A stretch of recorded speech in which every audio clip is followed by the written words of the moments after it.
Hello! Capcom released this Oh, Capcom video policy thing just some hours ago, detailing how um, fans can make videos, and also they babble about mods. They babble a little bit about mods and stuff there. That's a lot of words. So yeah, like I I'm not great yeah. at this whole reading things. I'm trying to like make sense out of all of this. So this is mostly kind of generic, and there are companies who have done very, very similar things. But this actually kind of like this is a longer list than what most of other companies do, and I feel like it would be worthwhile to try to go through this. So we'll just go through this one by one, starting with creative content. Okay. This sounds like it's basically saying that let's play style videos where you have gameplay footage and you talk over it. That kind of stuff is that is always fine. Which is nice. Like that just seems like if that's what you're Yeah. doing, everything is just the way it is already. So Yeah. no changes for you. And that's Which is yeah, good. like that is what most people are doing anyway, like having video about a game and they talk over it. And that's like seems like Capcom is like super okay with that kind of video. Yeah. And then the Seems that way. second point is a little bit slightly ambiguous, where they say you can't share game footage online without adding your own video or content unless the game console or device permits sharing of game footage. That sounds to me that they're saying that, hey, if you're in a section of like a PS4 game where it says that, hey, streaming this content is not allowed, then they don't want you to record that and share it without any of your own work, like any commentary or anything attached to it. Which, if that is the case, that's pretty stupid because you won't get that warning on PC. Yeah, and Yeah. I feel like they should be a little bit more explicit with what this actually means. But it does sound slightly weird. I feel like it sounds mostly like a non-issue. The second point here is a little bit bigger. You go first. You go first. I just wanted, like, I don't recall seeing it in anything, but I think Marvel vs. Capcom Infinite Story Mode was blocked from being streamed on PS4 from directly from the PS4. So. But like RE2, 3, DMC5, Street Fighter 5, that was all good and fine. Yeah. But yeah, like the next point here, so you may not split our game content into components such as visual, vocal, in-game elements, etc., and distribute such components as separate content. That basically sounds like, hey, you can't make a video with here's all of Chris' voice lines in RE5. That it sounds like they're talking about that kind of stuff, but I feel like that would be Yeah. kind of mean of them to be against that kind of stuff, because I don't see how that would hurt them in any way. Yeah, that's weird. Also, I'm pretty sure there's lots of videos like yes, that on I was YouTube. going to say the same. Like that, like people have been doing that for a very, very long amount of time, and I don't think those videos have ever been taken down. Maybe they talk more about they don't want people to just extract all sound clips from a Capcom title and then just upload them somewhere to the internet. Maybe they're talking about that. Even though that's also used quite a lot. I mean, done quite a lot. I mean, you have this site called, I think, soundersresource.com, something like that. Yeah, Which resource. is actually really useful for like modding stuff. And I don't think, well, at least I haven't heard of any content being taken down there. I hope it's not the case because I really like using that site myself just to kind of have voice clips, because I think sometimes it can be fun, like going through it and then you find like an unused line and you're like, oh, they never said that. That's funny. So yeah, like so that point is slightly worrying, but there's been no indication that Capcom actually takes down that content. So maybe there's no reason to actually worry about it. Fingers crossed. And then like fan content may not be promoted as official Capcom content. Like that's pretty straightforward. Makes sense. Yeah. Yeah. You shouldn't pretend that you're making something official. Yes, the Fluffy Manager 5000 is not an official Capcom product. It should not be distributed as such. It's not. It is official Fluffy content. It belongs to me. Yeah. So yeah, I'll be making a Fluffy Manager video policy video very soon. You'll see how you can use Fluffy Manager. So yeah, they talk here about music stuff that they mentioned that some soundtracks and song used in Capcom games may not be owned by Capcom. Maybe... yeah, actually, I have something to add about this.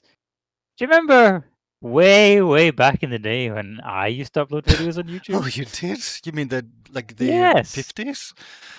Yeah, all those years Oh, ago. Yeah. Specifically, there was this one Mass Effect 3 video I uploaded where I used the RE6 Mercs theme as the background music. Good taste.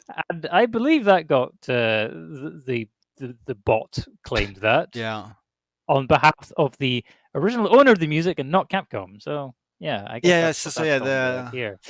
like that's a common problem on YouTube. Like there are a bunch of different companies owning rights to different soundtracks used in games, and a lot of those companies will try to flag videos. So those videos won't get taken down, but what commonly happens is that that company will then get all ad revenue for that video, and they'll also ensure that ads Yeah. are on the video always. Yeah, like that Mass Effect video I mentioned, that wasn't taken down.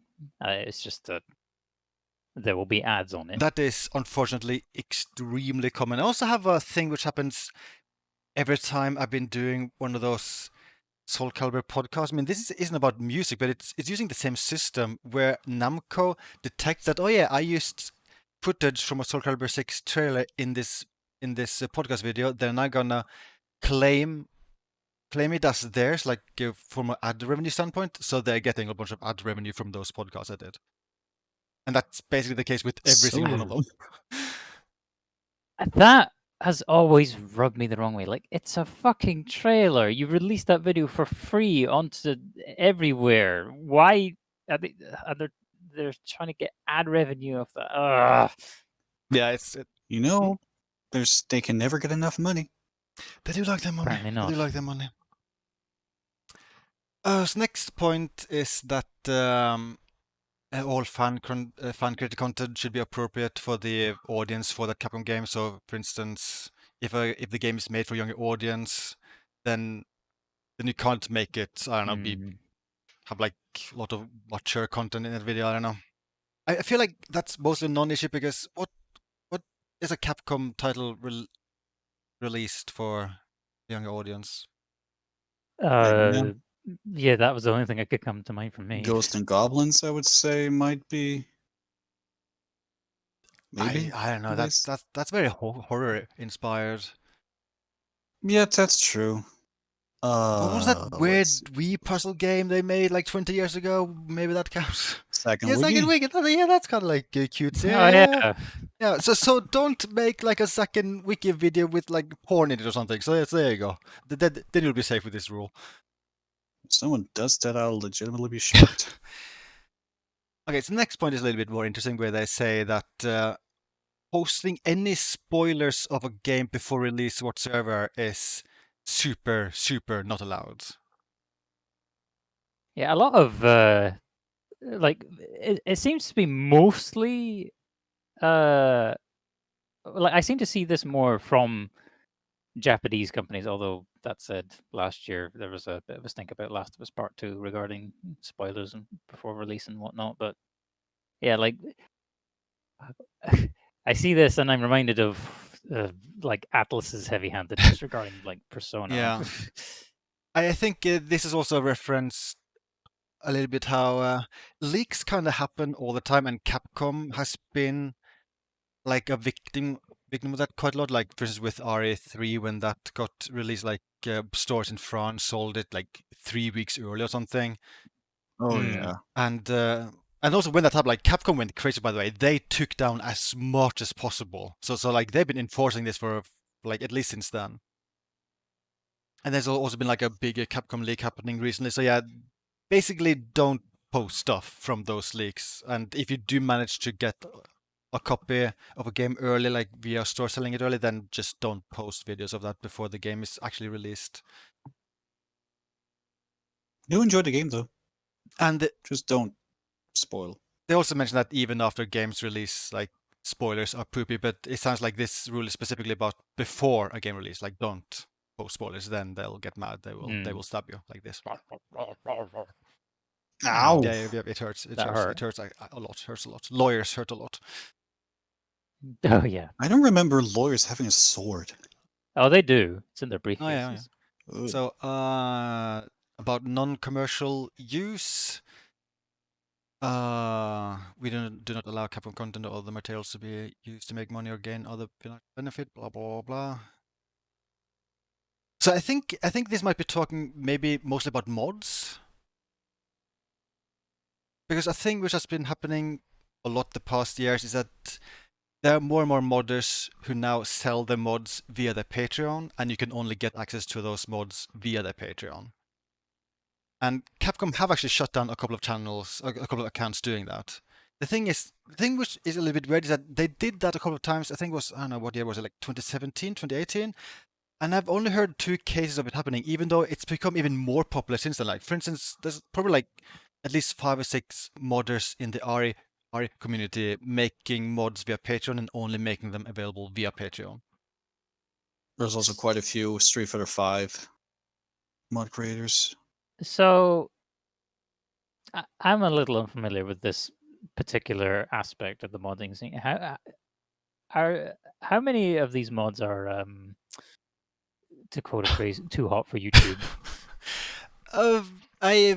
Probably most of them are, but there's also many which aren't. Like, there's also just normal mods which are made like that.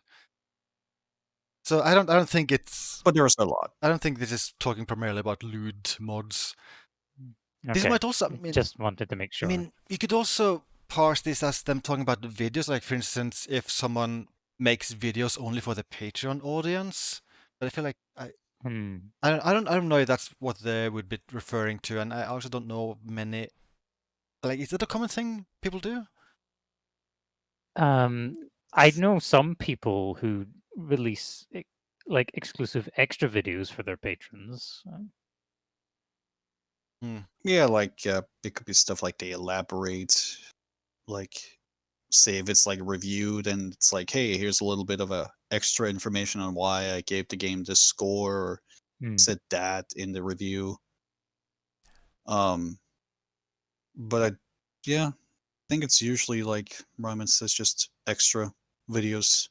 Yeah, like they offer like extra exclusive videos as an incentive to like subscribe at a higher tier, for example. It also sounds like they could be referring to, for instance, fan games. So they have shut down a couple of fan games projects but didn't even try to ask for payment. But has been like, I don't know, it seems to have been kind of random so far. Like, some fan games are just out there and Capcom didn't care, but some other ones have actually been shut down. There's also that one in 2012 with Mega Man Cross Street Fighter, which Capcom embraced even and made an official release for free, obviously, but like they saw it, took note of it, and actually went, "Hey, we're gonna support it," and everything like that. And we're gonna Mega Man Cross Street Fighter. Oh yeah, I barely remember this. Oh yeah, you're right. Yeah. Yeah. It's a long time. Oh yeah, they basically release it as like an official thing. So one thing I'm a little confused about is so the permissible monetization thing. Like they mention super chats on YouTube and bits on Twitch, but really with how prolific Patreon is, that's not mentioned here. Like that seems like a strange omission. They use those two just as examples. So I think that they are talking about like any kind of donations. So Patreon would fall under that category. Well, yeah, I just mean like you think you would list all of the most popular examples. Yeah, I mean, I haven't even heard of super chat.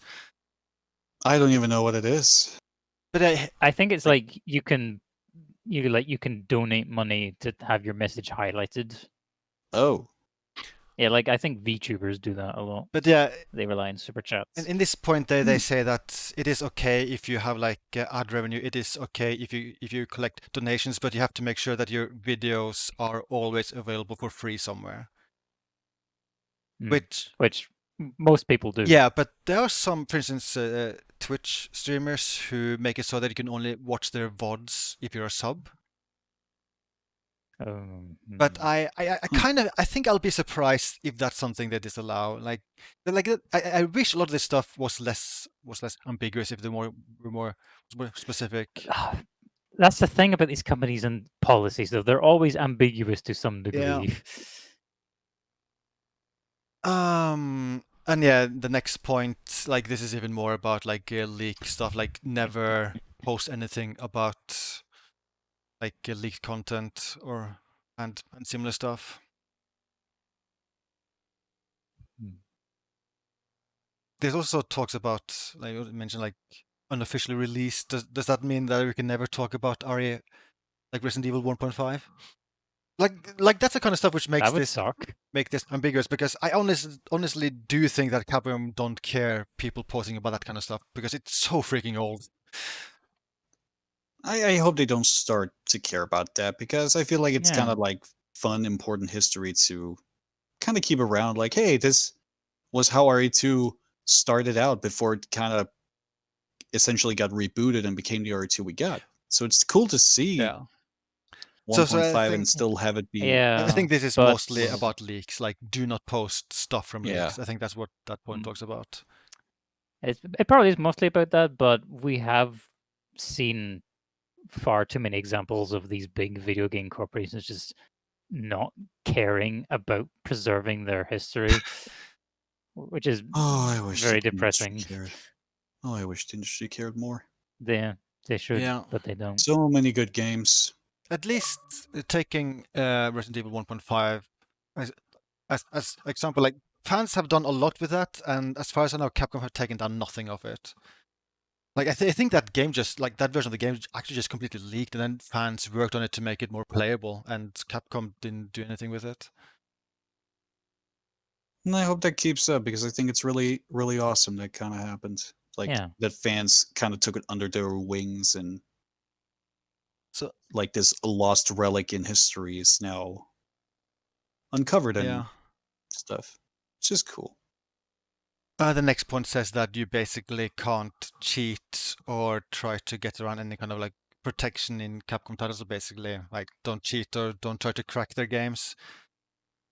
It would be nice if Resistance had anti-cheat, Capcom. I think they did implement a basic anti-cheat, but it was very easy for like cheaters to circumvent. Oh this, dear. this bit is so naive. Look, Capcom, as long as you keep using de novo in your PC releases, people are going to try and circumvent it. That too. This part, however, makes me a bit sad, such as in creation of Twitch emotes featuring Capcom Yeah, content. the second part of this is a little That, bit Yeah, that is weird. scary, where they say that thumbs me out, they because I always wanted to have like a jelly mode, and well, that's down the drain now. they say that they do not allow Capcom content to be uploaded to a platform where the platform don't have the rights for that content, such as Twitch emotes. The thing is, like, this would cover quite a lot. I mean, in theory, wouldn't this cover like people uploading just any kind of content from a Capcom game on Twitter? I don't know, Twitter doesn't have rights to all Capcom content. I don't know. Yeah. Again, the And also, ambiguity. I mean, there are a lot of people doing this. There are a lot of people having created Twitch emote based on Capcom content. Like, there's a ton of like Jill emotes on various channels. Like, a lot of people do this. I'm kind of curious if they will actually enforce that. I don't think there's been any sign of them enforcing it.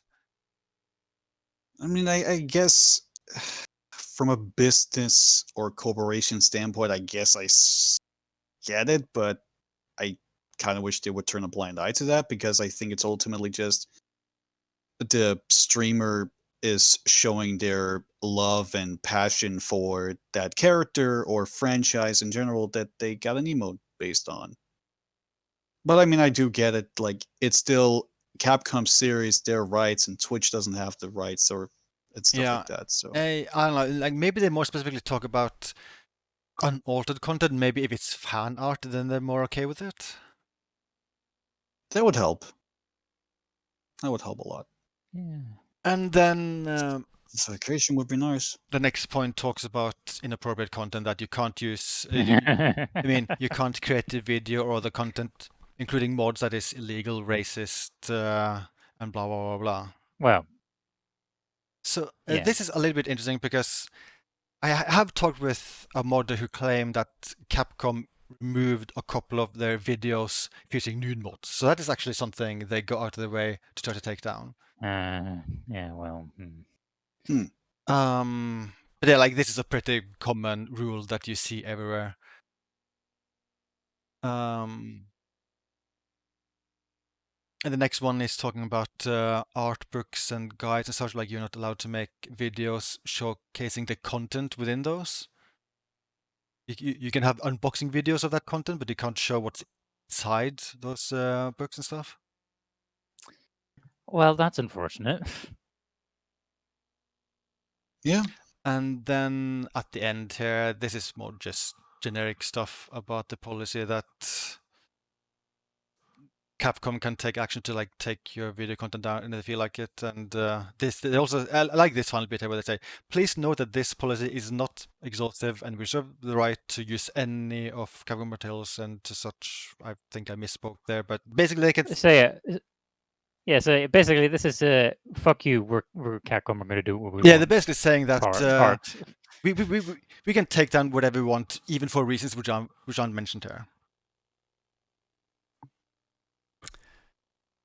And I pretty Just didn't much feel like writing more rules. pretty much every major corporation has a clause like this, the fuck you clause, as I like to call it. But basically, copyright laws are horrible. Like it's giving companies way too much control. And yeah, like the reason policies like this exist is because copyright has needed to be changed for decades, and it hasn't. yeah, and it's only changed for the worse. Like for instance, when copyright laws were created, they had this law that if something, I think I don't know what was it like, if something became like 60 or 70 years old, it would then automatically become public domain. But then Disney kind of wanted to retain the rights for all of this stuff forever, so that law just became more and more changed, and just like those laws should change, and I hope they do at one point change because companies they don't care about stuff. For the most part, they don't care about anything which is more than 20 years old, and then that stuff might just get lost to history forever. Yeah, and that is a huge Bums shame. me out. Yeah, the like last 2 points just legalese, basically nothing interesting here. I think the biggest takeaway to take away from this is that people shouldn't take this stuff literally. I think there's a lot of stuff mentioned here which is actually most likely okay. I'll be very surprised if they actually take down someone creating a tiny piece of Jill fan art and use it as a Twitch emote. As far as I know, there's been no indication of Capcom doing that. And I hope that continues to be the case because, again, like when it's fan art, it's I feel like it's fine because you don't take a Capcom made asset, so to speak, and just quickly like crop the head out and use that as the emote. And even if they are gonna take it down, they would just basically. I guess it would send Twitch a DMCA and say, "Hey, take down this specific emote." I don't think it would affect the channel in any other way. Hopefully So I not. feel like something like this is That'd be very, very, horrifying. very, very low risk. I think the most important thing is to note what they have already been doing because that stuff they will probably resume. Like for instance, they have taken down some videos featuring nude mods or like lewd mods. So maybe don't try to focus a whole bunch on that kind of stuff. I mean, it's also, I mean, isn't it against YouTube rules to have nudity in videos? I don't know. Like, I think it is. I don't know. Either way, just I don't know anymore. like that's a pretty easy thing to avoid. Yeah. And like they've also been forever taking down videos related to showcasing a lot of leaked stuff, like pre-release content. So that's also something very, very much you should avoid. Yeah, I guess the first real test of them enforcing this policy will be when Monster Hunter Rise comes out in a couple of months, and with the demo that's being released this month, actually. But I think my theory is that like this isn't a new policy they're putting in place. This is policies they've had in house for like years, but now they just decided to write it down so fans can actually see this stuff. I don't think it'll change what they take down. So also like other stuff which is worthwhile to remember is the stuff about music. Like you can expect to lose ad revenue on a lot of videos featuring specific music. That's unfortunately very, very, very common on YouTube. Yeah, definitely. And then there's also trying to think what else they've taken down. Like they've taken down a couple of Patreons featuring paid mods. So maybe that's something they'll do more. I mean, as I said earlier, they only did that once. I mean, they did it twice, and it was years ago now. I'm really surprised they haven't done anything with the new modders, which are doing it to a much, much bigger extent than those two modders a bunch of years ago. They took down the accounts of. I hope I'm I'm in the clear curious. because I mean, I technically have a Patreon, but I upload everything there for free. Like I don't have I don't lock the mods or anything behind paid posts. Like those are all just public posts on my Patreon account. Well, if I it is feel like you freely should be available, fine then yeah, I think you'll be okay. And Or else I'll be your lawyer. there's also the fact that they've taken down like fan games. That's also like a bit of a risky territory thing. Yeah, no one's allowed to have any fun. Yeah, and are we missing anything else in regards to this stuff? I think that's it. Capcom is grateful to have such passionate and loyal fans who want to create engaging content with game footage of our titles. But don't mess with us, otherwise we'll fuck you. I mean, I think it's a good thing they're releasing this policy because most companies don't do this. Hmm. And I do still. And at least it's not as bad as that draconian bullshit that Nintendo tried Yeah, to pull I was some about years to say back. like Exactly. Nintendo had like much worse policies. I didn't have a system where you had to go through them in order to get ad revenue on any video featuring Nintendo content. Mm-hmm. Yep. That was that's kind right. of I stupid. think it was like you, and I think you got like 30% while they got 70. Oh, lordy. I think the terms are different depending on how you went through it. Like you could either do it per video where you got less, or you could do it for your entire channel where you got a bit more. But it was still in their favor. Yeah, and Of course. there's also some companies who have released policies which are much friendlier. I want to say Ubisoft had a fairly friendly one, but I can't remember the specifics of it. I remember when like the initial like YouTube copyright shitstorm was going down. I remember seeing like I think it was like a tweet from Devolver Digital saying, "Hey, yes, you can make money from our stuff." Yeah, Like we're cool. I think indie companies are usually have pretty good like policies regarding this. I think I remember seeing a couple where they basically said, "Yeah, just do whatever. We don't really care." I actually think didn't Riot Games have a surprisingly friendly policy, which was basically along those lines, where they said, "Yeah, just do whatever, and we're okay with it." I think they had a policy like that, but people should look it up before being sure. But yeah, policies, stuff, videos. I guess there's nothing else to say about this. Yeah. I think it's your standard legalese Yeah. that they might abuse, they might not. We won't. I think the biggest takeaway is that people shouldn't be overly scared by this, and I don't think how Capcom handles fan content will really change right now. I think they're just trying to outline policies they already have. Probably not. So with that, boy. Boy. Boy.